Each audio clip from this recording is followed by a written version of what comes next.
O sige.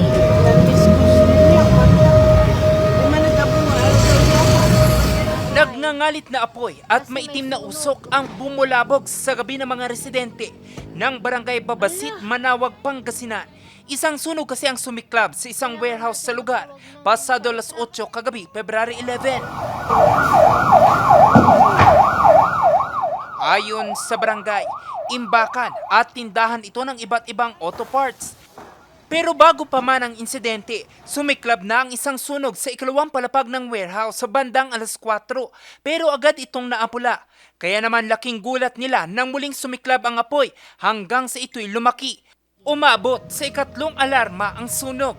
Ang ginawa nila na nag-ano sila ng fire extinguisher at nilagyan ng tubig at tinanggal po nila yung nasunugan. Bandang 4 o'clock yon.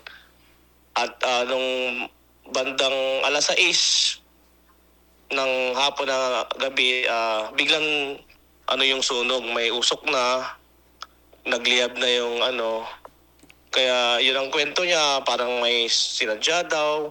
Pero allegedly may nagsunog daw sa likod nila na kapitbahay. Ang nagpapahirap talaga dito ay yung klase ng nasunog. So, tinutukoy po namin ito as Class B or yung mga flammable liquids, no? Andun din po yung mga, kasi sa bandang likod, andun yung mga istante kung saan andun yung mga auto lubricants.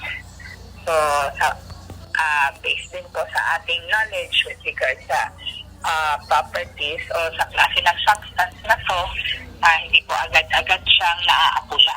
Bagamat naapula ang apoy bandang alas 11 ng gabi, naging problema naman ang pagtagas ng mga produktong langis sa kalsada. Medyo madulas, marami nga po nagpumilit na mga mga motorsiklong single at minsan may mga 5-6 na po natatumba dahil medyo may katigasan ng ulo. Pero pati nga po yung mga 4 wheels, pinagbawalan munang pumunta dito ngayon, dumaan. Ito po yung national highway, pero mas prioridad po yung kaligtasan ng lahat.